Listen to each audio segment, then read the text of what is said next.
So I saw a super interesting post when I was browsing Twitter this morning. The title of the post was United States Judge Blocks Programs Letting Grand Theft Auto Players Cheat.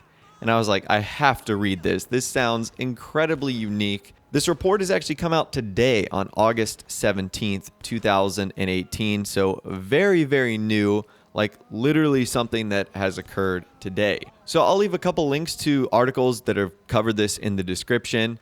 So the publisher behind Grand Theft Auto, which is Take-Two Interactive, has won a U.S. court case that will prevent players from cheating in its online game. So again, to give you a little bit of background here, Rockstar Games is the developer of Grand Theft Auto. Take-Two Interactive is the publisher. So Take-Two Interactive has control over Rockstar, which has control over Grand Theft Auto, just to give you an idea of how that hierarchy works. So this case centers around Georgia resident David Zipperer. Now, I'm probably pronouncing that incorrectly. What's also funny is I also live in Georgia, so I think this is kind of funny, who has been accused of selling software that enables Grand Theft Auto Online users to alter the game or manipulate its mechanics to give them an edge over other players. Now, according to the website Reuters, which I'll also leave a link to in the description, Take-Two has accused David Zipperer of selling computer programs called Menu and Absolute that lets users of Grand Theft Auto's multiplayer feature alter the game to cheat for their own benefit or grief other players by altering the game without permission. So I don't think Rockstar has a problem with Menu per se and Absolute. I'm sure they do it online. I think they had an issue with this guy selling the program because you can download that for free if you really wanted to.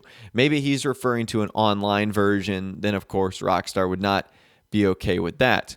Now, Take-Two Interactive claims that this has not only allowed him to grief the online community, it has also cost Rockstar and Take-Two Interactive at least $500,000, according to the complaint that was filed back in March. Now, yesterday, U.S. District Judge Louis Stanton of Manhattan awarded the publisher Take-Two Interactive a preliminary injunction that prevents Zipperer from selling his software. In the ruling, he said Take-Two Interactive was likely to prove that Zipperer had infringed its copyright and that his programs cause irreparable harm to the game's sales by discouraging consumers from buying it. So to give you guys the long story short here, basically this judge was just able to prove that Zipperer had done damage to Rockstar and Take-Two Interactive.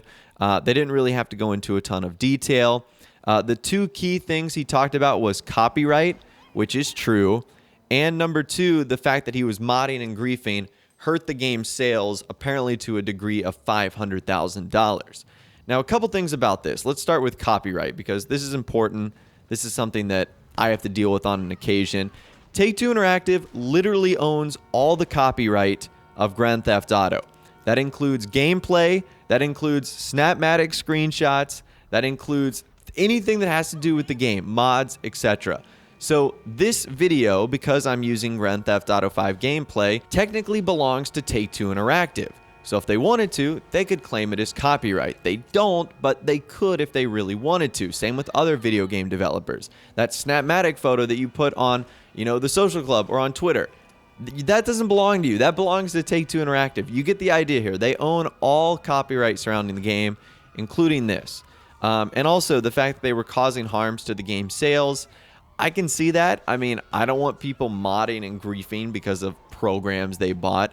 So I'm glad that this person was actually shut down by this. Now, the article goes on to say, while not the harshest punishment, Stanton believed an injunction was appropriate due to the high risk that Zipperer could not afford damages given that he claims to be unemployed.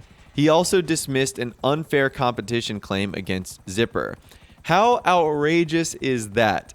Of course, the guy selling illegal software meant to cheat and grief in Grand Theft Auto Online. Of course the dude is unemployed. Like, I wouldn't expect anything less from someone who does something like that and tries to make money off of, someone else's software or something like that. It just couldn't be any better. Now, in a statement, Take-Two said it would continue to pursue legal action to prevent disruptions to the Grand Theft Auto Online community. So it looks like Rockstar and Take-Two Interactive are not messing about here.